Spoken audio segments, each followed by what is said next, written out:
Sí.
Y, y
Ok.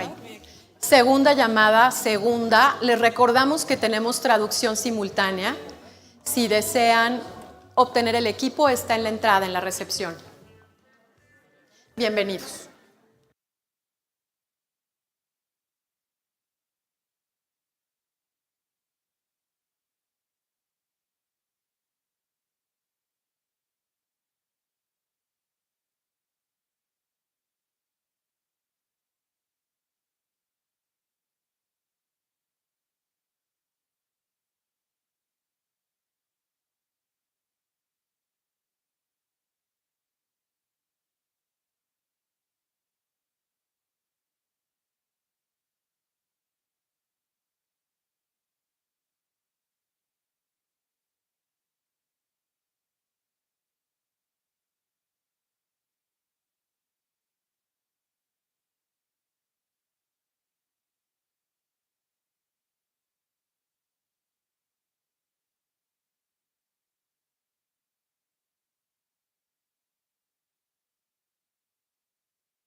Todos aquí en el núcleo ya, por favor, y necesito que me ayudes a decirle a la gente que no se suba hasta arriba acá y que también inviten a personas a pasar a la arena. Les invitamos a acomodarse en los dos espacios del núcleo de la libertad, que es tanto en la parte de butacas como en la parte de la arena. Igualmente, les invitamos a no ocupar las butacas de hasta arriba, sino concentrarnos en las butacas del inicio. Gracias.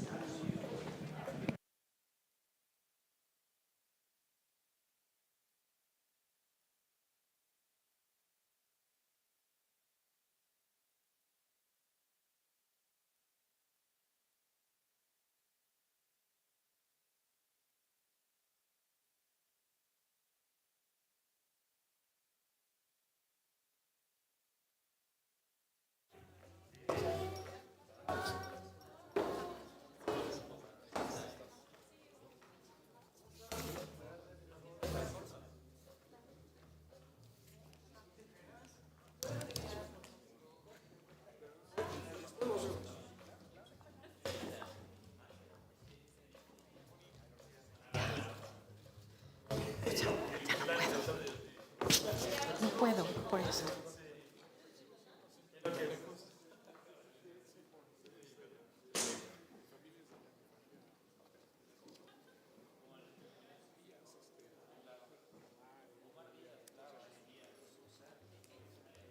Ya voy a empezar.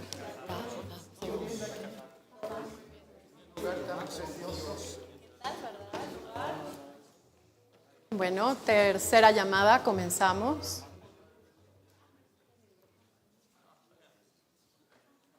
Bienvenidos, damas y caballeros, a este recinto del núcleo de la Universidad de la Libertad. A nuestros distinguidos panelistas y a todos los participantes les damos la más cordial bienvenida y le agradecemos de manera muy especial a la universidad el hecho de que el día de hoy nos permita reunirnos para poder explorar el panorama dinámico del nearshoring y sobre todo poder identificar el potencial que ofrece para que podamos salir de este día de trabajo con la estrategia nacional para nuestro país. Es importante que les comentemos que Aspen Institute México tiene el privilegio de convocar a líderes y expertos de los más diversos sectores en áreas de geopolítica, de relaciones económicas, de emprendimiento, de competitividad, de tecnología y de muchos otros sectores, para que mediante el diálogo y la reflexión y sobre todo una mecánica y una metodología participativa se logren realmente encontrar resultados que permitan llevar a cabo los elementos necesarios para realizar políticas públicas e iniciativas. Dicho esto, quiero cederle la palabra a nuestro anfitrión y quien será el moderador de este primer panel, el doctor Jorge Díaz Cuervo, agradecerle muchísimo nuevamente su hospitalidad y presentar este primer panel que se llama Experiencias y necesidades del nearshoring. Y acompañándolo, me voy a permitir presentar al embajador de Suecia, Gunnar Alden, a Carla Mausint, presidenta y fundadora de Fundación ProMéxico, y a Hermilo Barrera, secretario de Economía del Gobierno de Puebla. Señor rector, le cedo el micrófono y que tengan un panel muy exitoso. Muchas gracias. Muchas gracias, gracias a ti por la presentación. Bienvenidos, bienvenidas todas al Núcleo de la Libertad, a la Universidad de la Libertad. Es un gusto tener este evento aquí en la universidad. Quiero agradecer al Aspen Institute México, un aliado muy importante para la universidad por esta iniciativa. Y por supuesto agradecer a los panelistas que estén hoy temprano aquí con nosotros y que hayan sorteado el tráfico de constituyentes para llegar a tiempo. Para entrar en materia, quisiera empezar con usted, señor embajador, haciéndole o pidiéndole una reflexión sobre quisiera que nos comente usted cómo se ve desde Europa en particular esta oportunidad de la que hemos estado hablando en los últimos meses aquí en México, en los últimos años, el nearshoring. ¿Cómo se percibe desde Suecia, desde su país, pero sobre todo desde la Unión Europea, esta posibilidad? ¿Qué nos podría compartir? Muchísimas gracias y muy buenos días a todas y todos ustedes. Un gusto estar aquí en este lugar tan precioso, de veras, felicidades. Bueno, para nosotros obviamente ahora nos encontramos en una situación muy interesante luego de la pandemia. Cuando nosotros hay que reconocer que se tiene que tener cadenas de suministro muy confiables.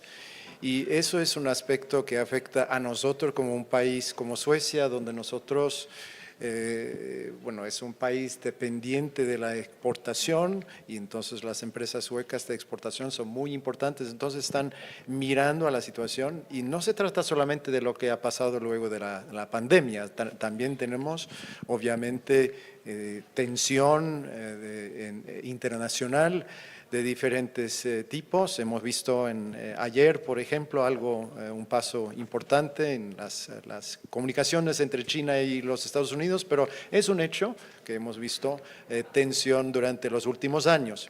Y por allá hay que ver por dónde vamos con las empresas para asegurar esas cadenas de suministro. Y obviamente entonces México se encuentra ahora en una posición, yo diría, geoestratégica casi única, con la cercanía a los Estados Unidos y Canadá, pero no solamente en términos de la cercanía geográfica, también se trata del acceso al Tratado de Libre Comercio entre los países aquí en esta zona. Y para las empresas suecas, entonces, hay un gran interés en establecerse en México, y cabe mencionar que nosotros ya, bueno, tengamos muchas empresas presentes aquí en México desde hace mucho tiempo. No sé si saben ustedes, pero Ericsson, por ejemplo, llegaron aquí en 1905, y SKF, con su presencia en Puebla, en otros lugares, también llegaron hace más que 100 años. Y entonces, por eso hay ya un interés en México, y también las cifras aquí con crecimiento y todo eso se ven, por el momento se ven bien. Y obviamente para las empresas suecas y para nosotros en Europa hay que ver estas oportunidades. Y entonces sería, nada más para empezar, sería la impresión de nosotros. Y otra vez, quizás mencionar también un aspecto cuando estamos hablando de la política. Hay muchos países ahora, obviamente, con un interés en nearshoring, y también hay mucha competencia. Quizás vayamos a entrar también en esta conversación, pero por ejemplo tenemos a Vietnam, tenemos a Marruecos, Polonia, Indonesia. Son países muy fuertes en términos de nearshoring. Y yo creo que eso también es importante de pensar en eso aquí en su país, para tener un poquito cuidado con la competencia. Gracias. Es muy importante lo que comenta. No basta estar al lado de Estados Unidos, hay mucha otra competencia por este reposicionamiento, ¿no?, de las empresas. Y también hay mucha competencia al interior del país, Hermilo. Como secretario de Economía, Puebla es la puerta que nos conecta al sur-sureste de México y a Centroamérica con el centro del país, con el Bajío y con el norte. Y Puebla es una de las entidades federativas con mayor nivel de desarrollo, más industrializado, también con una oferta cultural y una historia y una cultura gastronómica en todos sentidos importantísima. ¿Cómo lo está viendo? ¿Cómo está viendo esta competencia? ¿Cómo está el Estado de Puebla posicionándose para aprovechar esta ventana de oportunidad que, como muchos analistas dicen, tampoco va a durar mucho tiempo, ¿no? O la aprovechamos o se nos va a ir. ¿Qué está haciendo Puebla? Muchas gracias, rector, y buenos días a todas y todos los que nos acompañan. Primero que nada, reciban un caluroso saludo de nuestro gobernador, Sergio Salomón Céspedes Peregrina, quien inclusive pasó la noche en la Ciudad de México para poder asistir. Tenía verdadero interés en conocer lo que estaba sucediendo aquí y dar su mensaje. Sin embargo, amaneció indispuesto. Reciban el saludo. ¿Cómo lo vemos? La verdad es que lo vemos con mucha ambición y con mucha reflexión de cómo está sucediendo el mercado internacional global. Primero me gustaría destacar que ahorita hay una coyuntura de 3 elementos importantes.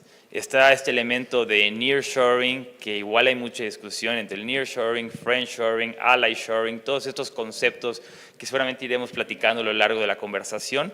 Pero el caso es la relocalización de las empresas por diferentes motivos, en primer lugar.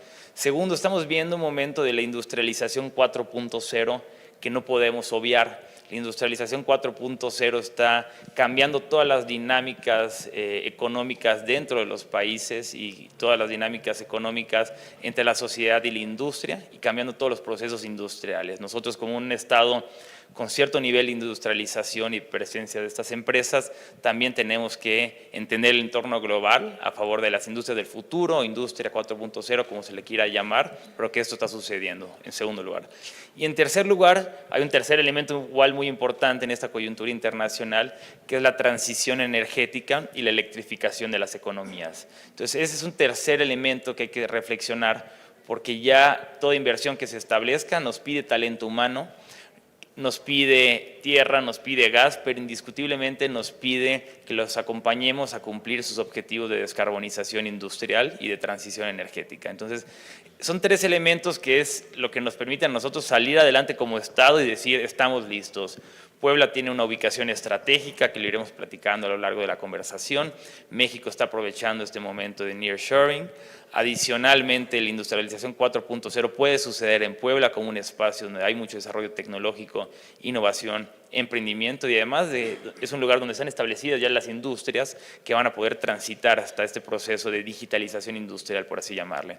Y en tercer lugar, Puebla es un estado, el único a nivel nacional, que aprovecha 5 fuentes de energías limpias. Es un estado donde el 54% de nuestra producción de energía es de fuentes renovables, de fuentes limpias. Entonces, es un estado donde todos estos elementos y coyunturas internacionales se observan, se aprovechan y estamos buscando impulsarlas. Entonces, vemos con muy buenos ojos, tenemos mucha ambición y mucho optimismo de lo que ya está sucediendo, pero creemos que todavía está por detonarse mayores y mejores empresas, que ahorita iremos platicando. Muchas gracias, secretario. Carla, tú eres empresaria y has sido durante muchos años una incansable promotora de México en el extranjero, promotora de inversiones, de la inversión extranjera.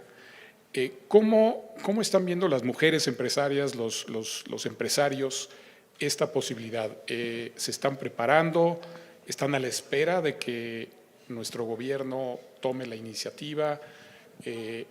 ¿Están ya dialogando con empresas del extranjero para aprovechar esto? ¿Cómo sientes el ambiente en el ámbito empresarial? ¿Qué tal? Muchas gracias. Buenos días. Gracias, Jorge. Pues bueno, hoy creo que es la oportunidad de oro. Lo que se comenta es que México sí está listo, perdón, pero ya amanecí justo casi con gripa. México está listo para poder recibir todas estas inversiones. Hoy por hoy yo creo que hay que estar conscientes de que el desarrollo humano es lo que se requiere para poder mantener a estas personas que vienen, como bien lo dijo el embajador, de una pandemia, que vienen de pasar por situaciones que nunca antes habíamos previsto. Pero México está listo, y México está listo no solo porque estados como Puebla, Nuevo León, Querétaro, Chihuahua, etcétera, Estado de México están trabajando para preparar esta inversión, sino que también el hecho del nearshoring, la guerra fría de Estados Unidos con China, cómo estamos hoy ante el mundo con nuestros sectores económicos prioritarios que nos permiten de alguna manera ser lo más competitivo a hoy. Yo estoy muy segura de que esta oportunidad la tenemos que aprovechar. Sí hay varios retos que hoy estamos enfrentando, no solo con las empresas, con el personal, ¿no? El capital humano, pero sin duda en mi caso hoy con Fundación por México estamos hablando de la importancia que es la educación y las competencias laborales para poder llegar al éxito. Muy bien. Quisiera regresar, embajador. Creo que usted y yo somos los más viejos en esta. Como señorita. Y me llamó mucho la atención que esta es la segunda vez que usted vive acá en México. Usted estuvo acá a finales de los 90, hace 25 años, cuando estábamos estrenando o empezando a aprovechar el TLC, ¿no? Y regresa ahora usted 25 años después, ahora hay un TEMEC, ¿no? ¿Qué ve diferente en México? ¿Qué ha pasado en estos 25 años desde su óptica? Siempre estas posibilidades que nos da la vida de regresar años después, ¿no? Creo que nos permite una reflexión sobre dónde está México comparado a cómo estaba hace 25 años y si realmente estamos preparados, digamos, para esta oportunidad que se presenta con el nearshoring. Sí, muchas gracias. Sí, por cierto, es un gran placer de estar de regreso luego de 25 años, como fue mi primer puesto, de 97 hasta 2000, efectivamente. Sí, obviamente tenemos una gran diferencia. La presencia ahora de empresas internacionales es completamente diferente. Y también, como ustedes han visto, también un crecimiento económico muy fuerte. Y también cuando uno está mirando los análisis de economistas, yo creo que en esa época tenían muchas dudas acerca de la estabilidad de México. Ahora no es el caso. Si vemos nosotros a Bloomberg, a Moody, a todas estas instituciones, dicen que hay estabilidad y también la cercanía a los Estados Unidos. Eso es el gran cambio, porque ahora ustedes están liados con la economía de los Estados Unidos y eso da también estabilidad. por allá, al mismo tiempo, tengo que decir que hace falta diversificación también. Es muy importante no tener todos los huevos en la misma canasta. Y por allá nosotros podemos entrar con las empresas europeas. Pero yo diría que eso es una diferencia bastante grande desde el punto de vista económico. Hay una cifra que a mí me preocupa un poco y que tiene que ver con la capacidad instalada, ¿no?, de México para poder recibir más inversión extranjera y aprovechar el nearshoring. Y uno es el tema de los parques industriales. Parece que tenemos alrededor de 430 parques industriales y están ocupados al 98%. También tenemos un problema de vivienda. Se requiere, ¿no?, infraestructura de vivienda para pues toda esta migración interna que va a haber, ¿no?, de trabajadores. Y yo sinceramente no veo, ¿no?, que esté sucediendo algo importante para construir esta infraestructura. Quisiera, Carla y secretario, que nos comenten si estoy siendo muy pesimista o si sí realmente estamos, insisto, haciendo las inversiones que se requiere, ¿no?, por ejemplo, en estos dos temas, ¿no?, vivienda, ¿no?, y parques industriales, para realmente poder invitar a más empresas a venir a México. Coincido de alguna forma en la hipótesis, por así decirlo. Sí está haciendo falta capacidad instalada para recibir a estas empresas, sobre todo en el enfoque industrial. Lo veo muy seguido y es una historia del huevo o la gallina, ¿no? Viene la empresa, te busca, porque así es en la práctica, te busca, te da sus requerimientos de inversión, agua, energía, espacio y demás, y tú tienes que ponerte a buscar un espacio industrial. Entonces luego terminan diciendo, no, es que no los tienes listos, y cuando tú los quieres tener listos, los desarrolladores industriales, la banca de inversión te dice, pero encuéntrame el cliente. Entonces ha sido un ciclo vicioso sumamente tortuoso, que hemos roto de algunas formas. Ahorita les voy a platicar en el caso de Puebla. Pero sí es cierto que existe ese círculo vicioso y a mí me entristece, sinceramente, que ha habido y leo una falta de esta ambición de parte de los desarrolladores industriales y del capital privado a aventarse a hacer algunos proyectos de desarrollo industrial sin que todavía estén listos los capitales o sin que estén listos y amarrados y anclados estos proyectos de inversión.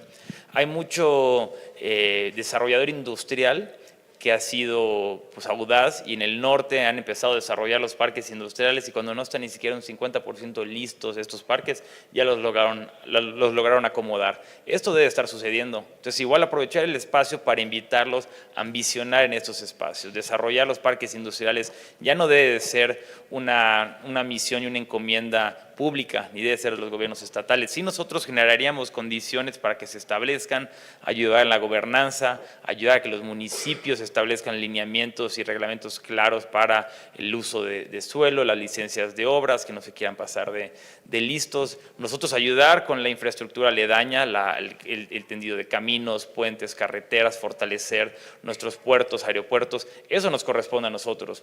Pero un desarrollo industrial, tengo mis dudas. Entonces, aquí es una invitación general y que constantemente la estamos haciendo. Nosotros, ¿cómo lo estamos atendiendo en el caso del Estado de Puebla? Tenemos un polígono industrial ya enorme, listo, que se llama Ciudad Modelo. Es un polígono industrial que tiene entre lo principal y lo aledaño como 700 hectáreas listas para desarrollar proyectos industriales.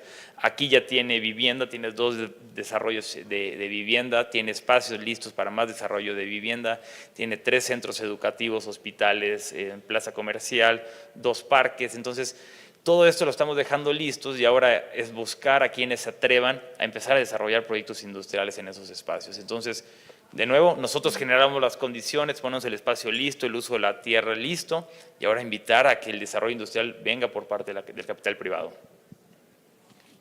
Sí, pues la realidad es que en el aspecto de los parques industriales, el espacio que tenemos en México para crecer, yo creo que también a nivel mundial nos estamos moviendo por regiones. La inversión se está dando ya no entre los países, sino las empresas están buscando regiones, y en México hemos logrado de alguna manera potencializar estos clústeres por vocación, por sector, donde tenemos, por ejemplo, en la zona de Querétaro, Nuevo León, Chihuahua, aeroespacial, con un crecimiento del 30%. ¿No? Todo el Bajío, que es el sector automotriz, donde tenemos toda la cadena de proveedores, que es tan importante porque si no hay cadena de proveedores, si no hay cadena de valor para las empresas que invierten en México, también es muy difícil y se vuelve más caro, ¿no? mover los productos. En el caso de México, mi propuesta siempre ha sido, desde ProMéxico, trabajar en estos clústeres y mejorarlos de acuerdo a la necesidad que tiene la empresa, pero también usar a estas empresas extranjeras que ya traen mejores prácticas, que ya quizá traen transformación, esta 4.0, pero por ejemplo en temas de energía, eólica, solar, todo esto que ya en otras partes del mundo está tan desarrollado, yo sí creo que México se está quedando atrás, porque nosotros sí tenemos una ubicación geográfica impresionante, no la tiene nadie, somos el punto más cercano con Tijuana, con China, ¿no? Y también el tema del nearshoring con Estados Unidos, pero sí necesitamos pensar en ciudades, ya no pensar en ir específicamente y meterse todos a Monterrey, ¿no? Sino desarrollar ciudades inteligentes, ciudades que tengan estas necesidades que tiene la empresa, estas necesidades que tiene la comunidad, porque también si no desarrollamos la parte humana de las personas que trabajan para nosotros, entonces también la rotación es muy alta. Son como situaciones que pasan en Latinoamérica, que se repiten en México y que sin duda tener estas políticas públicas, ofrecer real un Estado de Derecho para las empresas que vienen y que invierten, nos va a permitir que tanto los parques industriales como todas aquellas puntos de este país donde podamos crecer, se vuelva un crecimiento verdaderamente pensado con un fin común, donde la riqueza se genere no solo para las empresas, sino también para las comunidades. Carla, ya que tocaste ProMéxico y también a raíz del TLC, surgieron en México varias iniciativas para llevar a México al mundo, ¿no? Para presentar a México al mundo y atraer inversiones. Bancomex, Promex, o sea, hubo al menos, recuerdo yo, un par de décadas en donde esto era muy… Y entonces digamos, se articulaba el esfuerzo del Estado mexicano en los tres órdenes de gobierno, los empresarios, la banca de fomento, y se iba y se presentaba un frente común en el mundo para atraer inversiones a México. Tengo la impresión de que eso ya se desarticuló. Y quisiera tu opinión sobre eso, Carla, tú que viviste, ¿no? Toda esta etapa de promoción de México en el extranjero, de atracción de inversiones, y también del secretario sobre cómo le están haciendo ahora. ¿Están solos Puebla, solo promoviéndose por el mundo? ¿Cada entidad está haciendo sus esfuerzos? ¿Se están articulando solo con los empresarios de su estado? O sea, quisiera saber si, ojalá esté yo equivocado y que sí haya algún tipo de articulación o realmente estamos… un poco en Montessori, ¿no? Cada quien haciendo su esfuerzo, ¿no? Bueno, sin duda la desaparición de una institución como ProMéxico sí ha sido un paso para atrás en lo que es la atracción de inversión extranjera directa en el país, pero los estados, digamos que estados, esto es como bien lo dijo Hermilo, es el huevo, la gallina, no sabemos siempre quién va primero, pero el que va primero es el más audaz, el que más se arriesga. Sin duda faltan estas instituciones para poder articular tanto la inversión extranjera directa como el tema de las exportaciones que son tan importantes en el país, ¿no? Toda la cadena de proveedores. Sin duda creo que los más afectados han sido los productores. Nosotros en México sí estamos hablando de que estamos avanzando en manufactura, pero nos quedamos ahora sí que con las manos en la puerta, porque estábamos armando una gran cantidad de proyectos para hacer que México creciera de una manera planeada, ¿no? Y bueno, sin duda esta situación no nos pone en la mejor momento, pero es ahí donde entran los empresarios que siempre están empujando a México, es ahí donde entran las pymes, es ahí donde entran los gobiernos que realmente saben y tienen funcionarios públicos que conocen, ¿no? el hacer de la inversión extranjera y todo lo que hay que planificar para estar listos. Y sí, sin duda, para México vendrán cosas mejores. Esperemos pronto recuperar alguna institución que nos apoye a promover la inversión y la exportación y la internacionalización de estas empresas. Y bueno, vamos a pensar que de la empresa han surgido, porque han surgido en los gobiernos, sí como cooperativos de uno a uno, donde están promoviendo, digamos, un sector, pero la articulación de las ferias internacionales, la articulación del apoyo a exportadores sí está ahorita en ceros, diría yo. A mi punto de vista, no ha sido una desarticulación, sino una rearticulación o reformulación de esta política de promoción internacional de México y de los estados. Creo que en su momento se dependía demasiado en la federación, cuando eso ha sido una crítica constante en muchos temas, en el tema energético, en el tema de puertos, de marinas, entre otros, ¿no? Entonces, de nuevo, esto es una oportunidad de que los gobiernos estatales empujemos la promoción internacional de nuestros productos y nuestra oferta comercial. Por ejemplo, en el caso de Puebla, hemos tenido muchísimo acompañamiento de la Secretaría de Relaciones Exteriores, pero hemos sido nosotros los que lo hemos buscado. Hemos tocado las puertas de Cancillería a partir de la Dirección General de Coordinación Política y Impulso Global Económico. Hemos sido nosotros quienes tocamos la puerta del Consulado General de Nueva York y la Embajada de México en Washington, que logramos tener una excelente agenda de promoción internacional en Nueva York y en Washington hace apenas 2 semanas. Vimos aproximadamente, me atrevería a decir, como unas 40 empresas, centros de innovación, asociaciones distintas, hicimos un evento de promoción internacional. Entonces, esto abre una oportunidad para que los gobiernos estatales, quienes mejor conocemos la vocación productiva de nuestros estados, que conocemos nuestra oferta comercial, nuestra oferta industrial y que tenemos la comunicación directa con los líderes empresariales, los que formulemos esta nueva política de promoción internacional. Hemos participado en la Hannover Messe, hemos participado en la FITUR, hemos hecho nuestros propios eventos de México en España, el evento de México en Estados Unidos, Feria del 5 de mayo. Entonces, son oportunidades y aquí corre la invitación a que seamos nosotros quienes invitemos a que los gobiernos subnacionales asumamos este liderazgo y dejar de depender en una visión meramente centralista de la promoción internacional, que sí existe. Afortunadamente, nos podemos confiar en Secretaría de Relaciones Exteriores, en los consulados, embajadas, quienes ya tienen esta atribución, y en la Secretaría de Economía. Pero lo que sí lo que no podemos esperar es que sea alguien más quien lo haga por nosotros. Tenemos nosotros como gobiernos estatales, ustedes como empresarios, que tenemos que empujarlo, y hay muy buenos resultados al respecto. Y mencionar igual que hay otros aliados, las asociaciones, por ejemplo, la AMSDE, Canacintra Puebla, Coparmex Puebla, Consejo Coordinador Empresarial Puebla, pero estas asociaciones son aliados que afortunadamente tienen las mismas visiones, pero es el liderazgo de un gobierno estatal y el gobierno del gobernador, en este caso Sergio Salomón Céspedes, quienes invitan, quienes promueven, y ha tenido buenos resultados. Sin duda, creo que una sana competencia entre las entidades y estas iniciativas, ¿no? Será la mejor manera para atraer esas inversiones. Señor embajador, particularmente la Unión Europea es muy seria en temas como derechos humanos y protección del medio ambiente, ¿no? Y sus empresas lo son también, ¿no? En ese aspecto, ¿ve usted problemas o barreras en México que tengan que ver con derechos humanos, con medio ambiente, con el acceso a energías limpias, para que algunas empresas o las empresas europeas puedan considerar seriamente a México como opción frente a la competencia que hay en otros países? Sí, yo diría que, y lo hemos tocado ya, la importancia de energías limpias.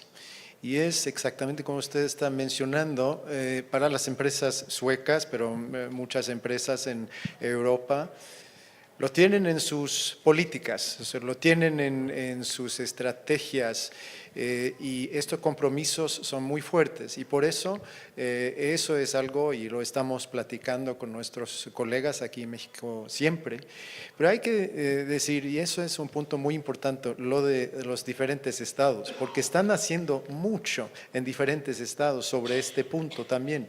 Ustedes en Puebla, pero también yo estoy viajando todo el tiempo en el país y me sorprende de vez en cuando hasta dónde hayan llegado en diferentes estados en términos de ofrecer energías limpias y todo eso. Bueno, sí, el sector de derechos laborales, sí, pero no. Cuando nosotros hacemos nuestras encuestas con los empresarios y empresarias suecas, no dicen que por allá hay un gran problema. Yo creo que nosotros hemos llegado muy lejos y para las empresas suecas siempre vienen con estos valores, siempre con los valores de derechos laborales, con derechos humanos y todos esos aspectos. Entonces eso no lo veo como un gran problema aquí para establecerse. Pero hay que pensar han mencionado ya infraestructura, también es muy importante porque obviamente la economía mexicana va a crecer de una manera increíble en los años que vienen, si aprovechen ustedes de este nearshoring y por allá se necesita quizás un poquito más, pero energías limpias sí es completamente clave. Y puedo añadir una cosa respecto también a la conversación sobre cómo podemos hacer eso.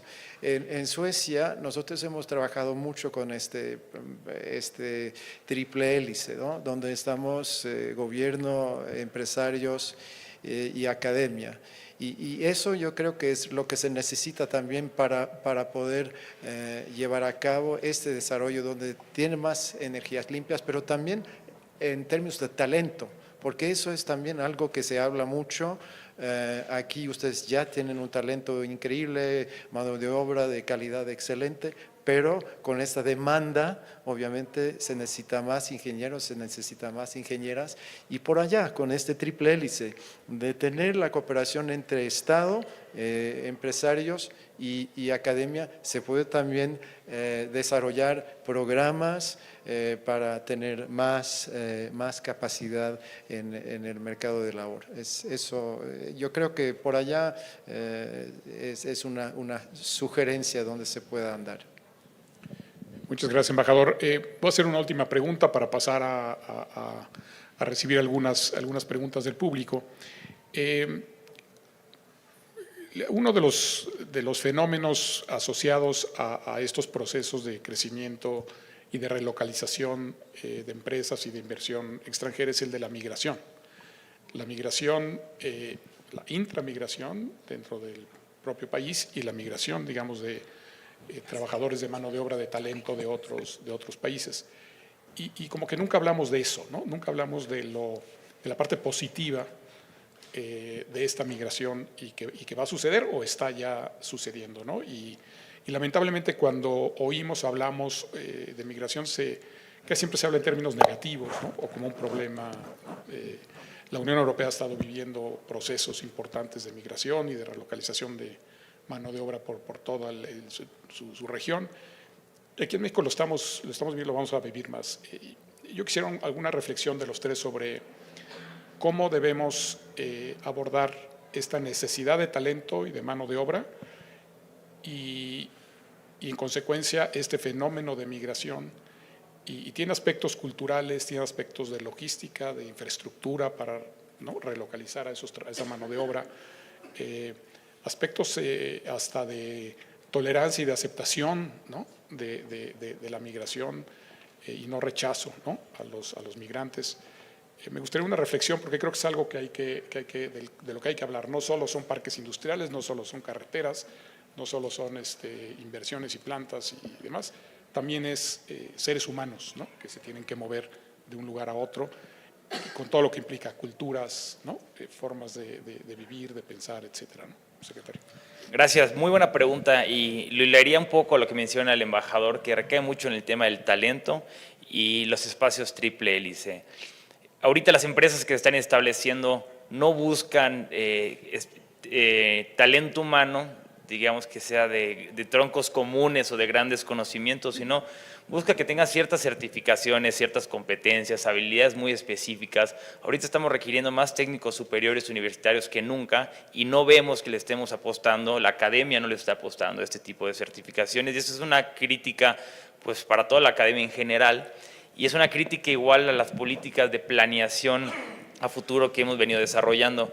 Creo que se necesitan más espacios triple hélice donde la iniciativa privada le mencione y le haga el conocimiento a la academia qué tipo de habilidades y qué tipo de talento van a requerir en el corto, mediano y largo plazo.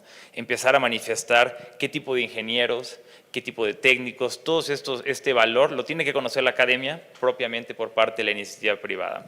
¿Qué nos ha funcionado muy bien en el estado de Puebla? Iniciamos una política de clusterización de toda la economía. Vamos a cerrar el próximo año con 20 clústeres, que en estos 20 clústeres participando más de 300 empresas, está el 50% del Producto Interno Bruto de todo el estado de Puebla y más de 530,000 empleos en estos 20 clústeres. Y en estos 20 clústeres el principal objetivo es que todos le podamos manifestar a la academia cómo va a ser el talento que vamos a requerir en el futuro.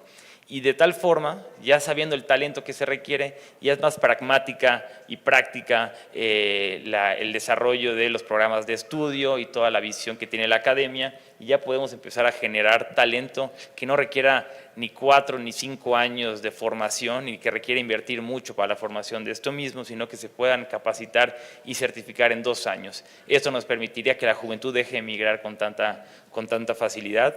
Eso nos ha funcionado, pero hay que nosotros ser los que estamos guiando esta visión de planeación al futuro. Bueno, en el caso de justo la educación, lo que comenta el embajador es algo que siempre hemos buscado impulsar en México, que es un modelo triple hélice, ¿no? El hecho de que la empresa, el gobierno, la academia y las organizaciones sociales también formen parte de las decisiones que se toman en el día a día es de suma importancia, y es gracias a eso que muchos países en Europa han logrado avanzar en este tema de la industrialización, ¿no?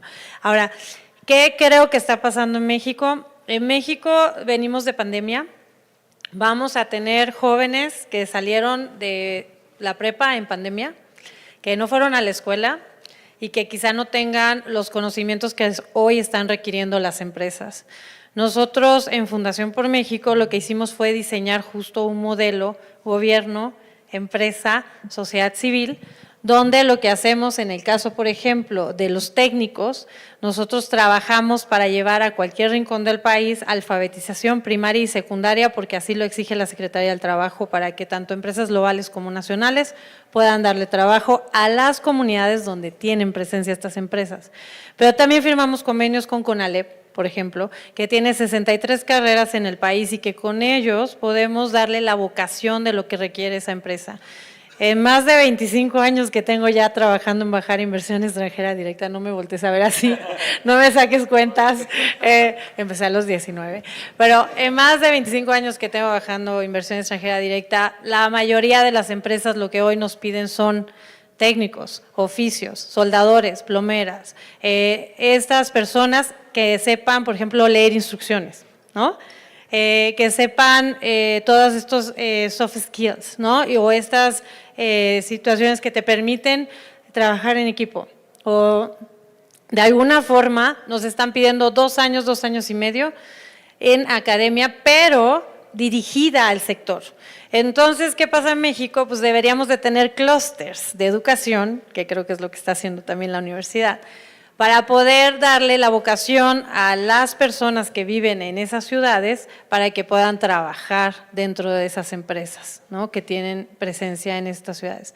Entonces, sí es importante que pensemos en que México lo que sí tiene hoy son 9 sectores económicos prioritarios ubicados estratégicamente en todo el país, que si hoy México, también el Gobierno de México, la Secretaría de Educación, trabajaran y articularan la educación con el empleo, entonces podríamos tener, en vez de tener ingenieros petroleros en la Ciudad de México, los tendríamos en Tabasco, en Veracruz, en Campeche, ¿no? En vez de tener personas que estén estudiando, no sé, por ejemplo, abogados para derecho, licenciaturas en administración, que hay miles, estarían estudiando explorador de aguas profundas, ¿no? Entonces, estamos hablando ya de oficios. En México hay un Consejo Nacional de Competencias, del cual la Fundación se volvió entidad certificadora de competencias laborales. ¿Para qué? Para poder darle estos 1,300 oficios que existen en México. Entonces, cualquier empresa nos puede decir, ¿sabes qué? En cualquier lugar, en la sierra tal, nosotros les damos desde el acta de nacimiento, la CURP, a toda la comunidad la preparamos. Ahí tenemos lenguas, tenemos en Sinaloa 14 lenguas, tenemos estados donde tiene mucha migración a Estados Unidos también como Puebla, ¿no? Pero sin duda lo que estamos logrando es darle lo que necesitan las empresas. Entonces necesitamos una política pública nacional que articule tanto la educación como la empleabilidad. Porque si sigue la empleabilidad por un lado y la educación por otra, entonces no vamos a ganar de la forma que hoy podríamos con el nearshoring, ¿no? Bueno, eso sobre migración aquí en el país es muy interesante escucharles a ambos porque me parece exactamente como la buena solución, donde buscar manera de tener capacitación de gente para que puedan venir a donde hay la demanda de más labor. Eso es lo crucial. Luego hay este aspecto de migración que viene de fuera, obviamente un tema sumamente delicado al mismo tiempo, pero eso es un tema que nosotros estamos tocando también en Europa. Obviamente hay esa necesidad, pero ¿cómo vamos a hacer para permitir a gente de fuera que tengan empleos en nuestros países? Y no es algo súper fácil. Yo sé que también aquí se está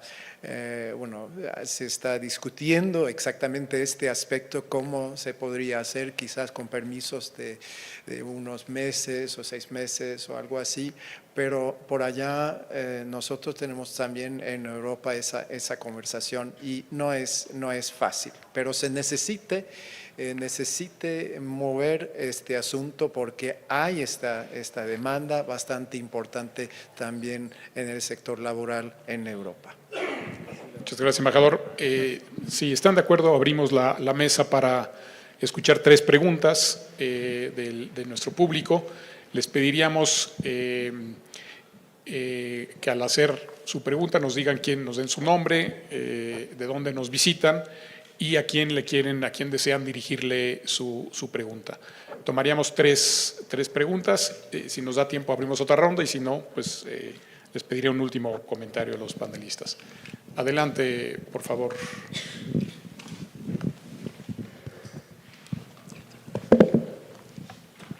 Muchas gracias. Mi nombre es Jorge Lucas. Yo vengo de parte del Congreso, digamos Congreso Federal, Congreso de la Unión, Senado, Cámara de Diputados.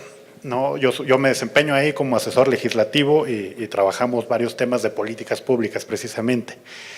Y una de las preguntas que yo creo que podría entrar dentro de esta mesa es la cuestión de seguridad, ¿no? Ahorita nos decían que en la cuestión local llega a tener, digamos, la cuestión municipal una importancia o una cuestión estatal en distintos temas como es esta promoción también de ellos mismos de la cuestión económica para su desarrollo y atracción de inversiones.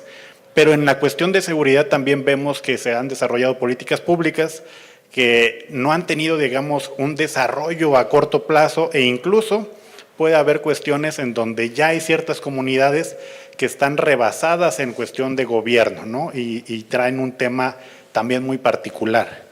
La pregunta es, para el embajador, desde afuera, ¿cómo se ve esta cuestión de la seguridad de México? Y si esto puede ser un factor que pueda afectar para atraer este tipo de inversiones. Y para los demás panelistas, ellos cómo ven desde la cuestión estatal y también educativa, por ejemplo, que también ya este factor de seguridad, particularmente crimen organizado, ya está también atrayendo cierto tipo de empleabilidad, ¿no? Y cierto tipo de educación en otras ramas que pueden afectar directamente a las comunidades, ¿no? Muchas gracias por sus respuestas. Sí, si están de acuerdo, escuchamos otras 2 preguntas y luego respondemos. Adelante, por favor. Gracias. Buenos días. Soy Eduardo Ibarrola, embajador de México en retiro y actualmente dedicado a la vida académica. Yo quisiera, más que una pregunta, hacer una mención a algo que señaló Carla, que me pareció muy importante. A raíz de la desaparición de ProMéxico y algunas otras instancias de promoción, como la cuestión de turismo, se puso en evidencia nuevamente la importancia que tiene la labor de promoción del Servicio Exterior Mexicano, que es una labor de promoción que viene desde que se fundó el Servicio Exterior en el siglo XIX. Siempre ha sido vocación del Servicio Exterior la promoción. Desde luego que en embajadas, como me correspondió a mí, algunas de ellas, en donde existía ProMéxico, en donde estaba el Consejo de Turismo, pues al embajador se le facilita esa labor, pero no se excluye de esa posibilidad de promoción. Lo que siempre hemos necesitado o necesitamos era información. Información para poder promover correctamente y promover lo que verdaderamente se necesita y ver cuáles son los espacios que hay para ello. Me dio gusto escuchar también pues esta cuestión de la competitividad o competencia entre las diversas entidades federativas, porque eso también lo vimos mucho nosotros en las embajadas. La importancia que los gobiernos de los estados y el sector privado en los estados le está dando a la captación de inversiones y ofertando las posibilidades que hay en precisamente en sus distintas entidades federativas. De manera que era un comentario con respecto a esta labor. Y finalmente hay un punto que tal vez sí pudiera hacer una pregunta. En esta cuestión de los parques industriales, ¿cómo ven ustedes la cuestión del corredor en el Istmo de Tehuantepec? Gracias. Qué gusto, embajador, tenerlo. Bienvenido aquí a la universidad. Gracias, rector. La tercera pregunta, por allá. Adelante. Gracias, buenos días y muchas felicidades por esta iniciativa. Al igual que Eduardo, yo también soy un embajador en retiro y me tocó serlo en la última vez en Suecia, justamente. Por eso me da un gran gusto ver a mi amigo Gunnar aquí. Coincido con Carla plenamente en que la desaparición de ProMéxico fue un paso para atrás. Me tocó también a mí promover comercio y turismo en Suecia, y créanme que sin la ayuda del CPTM y de ProMéxico fue una tarea bastante complicada. La desaparición quizás de ProMéxico nos da una oportunidad o abre una puerta para volver a crear una institución. Y en ese sentido creo que habría que voltear a ver otra vez a Suecia. Ellos tienen una institución que se llama Business Sweden, que es bipartita. Por un lado es empresarial y por el otro gubernamental.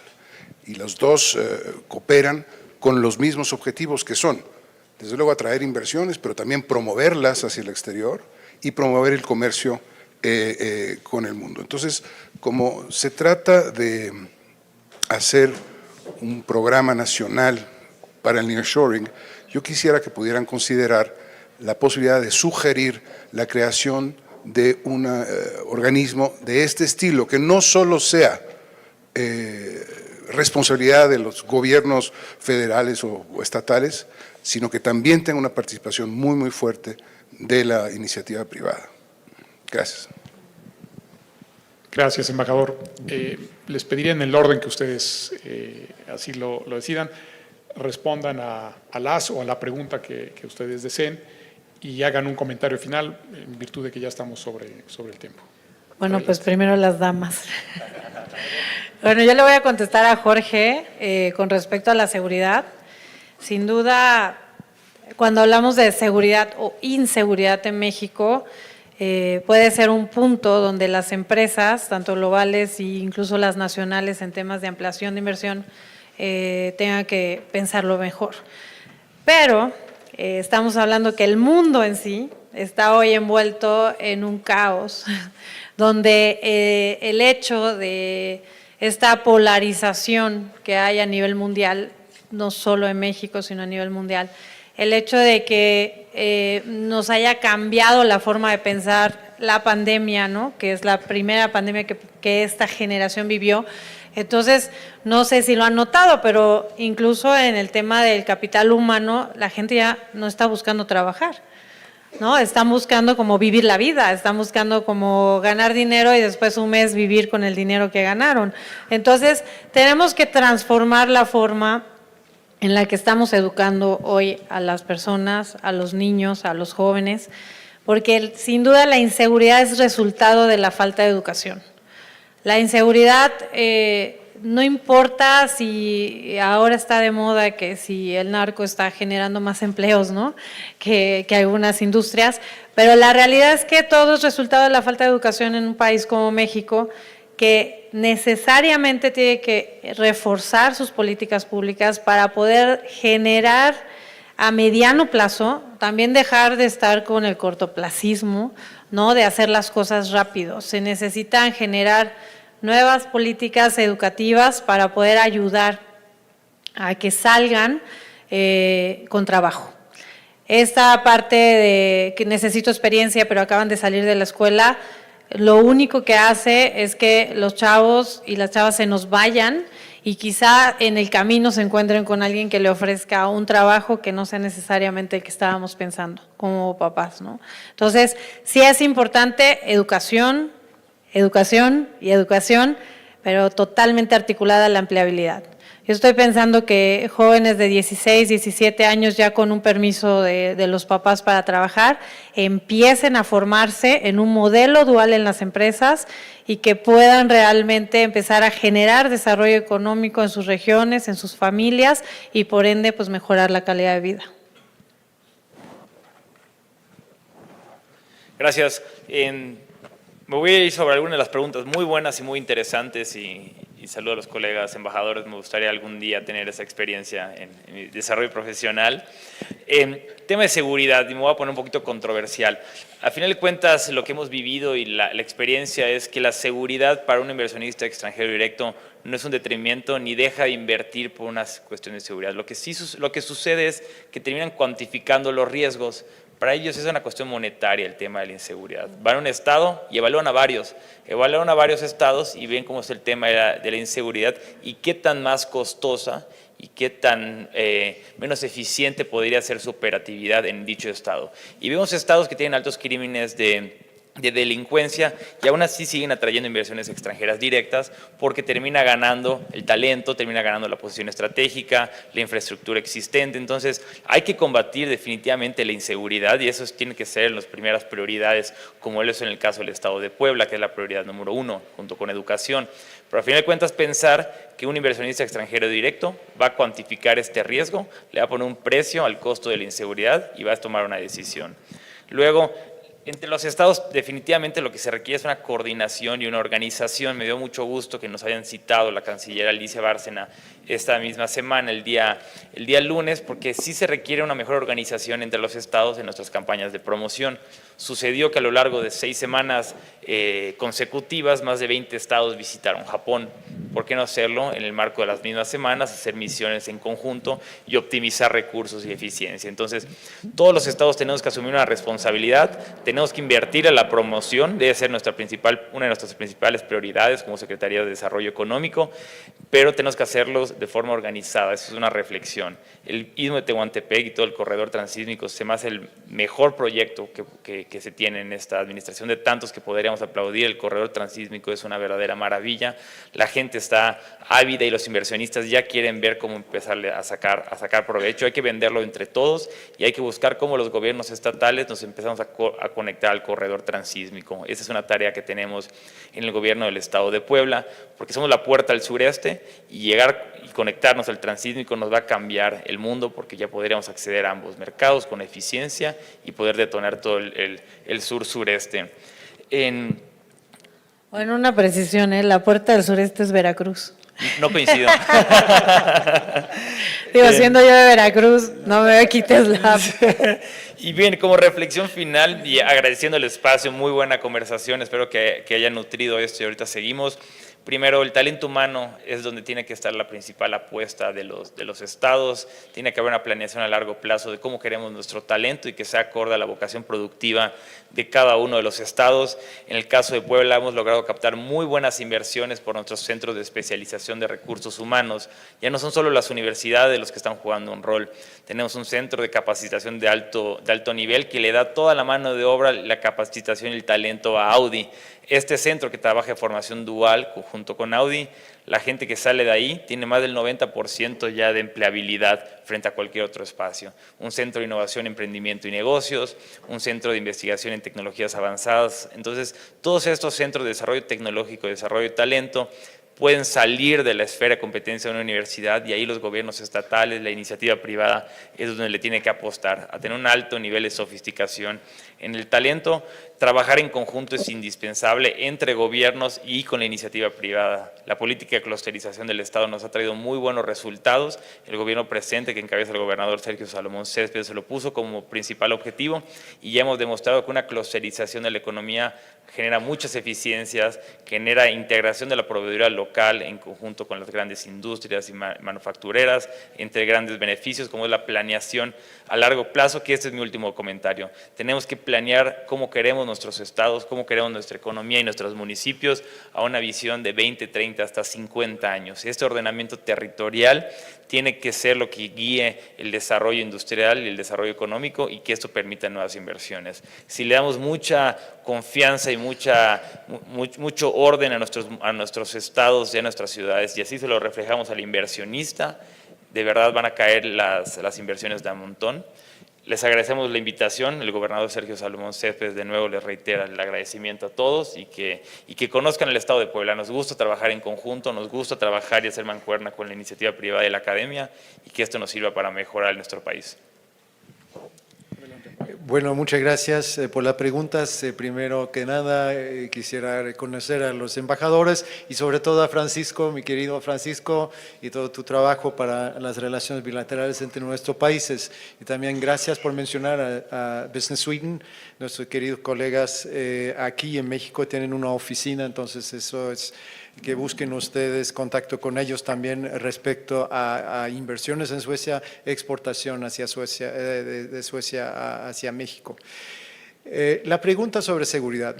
Comparto lo que está diciendo el secretario sobre las empresas suecas. Cuando nosotros estamos preguntando sobre ese tema, dicen muchas veces que sí es un costo para nosotros, pero es de esa manera que vean este asunto. No es directamente que dicen que no vamos a hacer inversiones en México porque hay un tema de seguridad, es un costo extra y por eso hay que tomar eso en cuenta. Yo diría que viajando otra vez aquí en el país, también es muy importante ver cómo están enfrentando ese problema en diferentes estados, porque siempre me hablan de eso. Hay un reconocimiento de que sea un tema sumamente importante también para los extranjeros que están buscando manera de invertir en México. Entonces, es un tema importante, hay reconocimiento, pero otra vez para las empresas suecas cuando preguntamos, entonces dicen que es un costo. Sobre el interoceánico, nosotros tenemos un gran interés de la parte de Europa y estamos buscando más información y tenemos muy buena conversación con relaciones exteriores acerca de este punto. No voy a entrar en la conversación sobre ProMéxico, pero yo quisiera mencionar la importancia de visitas entre México y, bueno, en mi caso, Suecia, y que vengan ustedes también de los estados, porque hemos tenido también varias visitas de diferentes estados. Eso es también sumamente importante y lo estamos diciendo siempre a nuestras empresas o a nuestros colegas en el Ministerio de Relaciones Exteriores en Suecia que vengan ustedes. Nosotros tenemos que tener más delegaciones aquí en México para poder hacer más y para conocer un poquito más, porque eso es muy, muy importante. Pero entonces, para terminar, nada más agradecer otra vez este espacio, la invitación, siempre un gusto. Y yo creo que lo de nearshoring ya es un hecho. Nosotros vamos a hablar por muchos años de nearshoring. Yo creo que también tendencias de proteccionismo que nosotros podemos ver de todos lados. Por allá hay también una importancia de nearshoring para llegar a donde haya tratados de libre comercio, para entrar de esa manera. Y por allá quiero mencionar también la importancia de que podamos mover en adelante con el acuerdo global modernizado con la Unión Europea, que pueda ser posible bueno, lo antes posible, porque va a dar también certeza, usted mencionó certeza legal, jurídica anteriormente, eso es lo que viene con este tipo de tratado. Entonces, ojalá que sea posible. También para tratar de ver un poquito en el futuro, yo creo que este aspecto de política de seguridad nacional también va a entrar mucho más en la conversación, no solamente en términos de semiconductores y ese tipo de producto, pero yo creo que es un tema donde vamos a ver más conversaciones y va a afectar también la manera de hacer nearshoring y lo que sea nearshoring. Pero otra vez, muchísimas gracias por esta conversación muy interesante y entonces hasta la próxima. Embajador Gunnar Alden, secretario Hermilo Barrera, maestra Carla Mosinit, gracias por compartir con nosotros sus reflexiones y les pido un aplauso para despedir a nuestro panel. Gracias.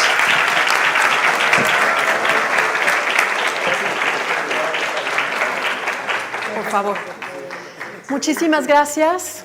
Estamos directamente transmitiendo en vivo en todos nuestros canales de YouTube, en las redes oficiales tanto de Aspen México, de la Universidad de la Libertad y de Líderes Mexicanos. Y esto nos permite tener una posibilidad de ampliar este mensaje que este primer panel directamente tiene, que nos han hablado de la importancia de la planeación, de la educación y de los mercados laborales. Entonces, les pido por favor que si alguno de ustedes necesita un equipo de traducción simultánea, en el vestíbulo principal pueden encontrar las diademas, toda vez que en los siguientes dos paneles van a haber panelistas que hablen en inglés. Entonces,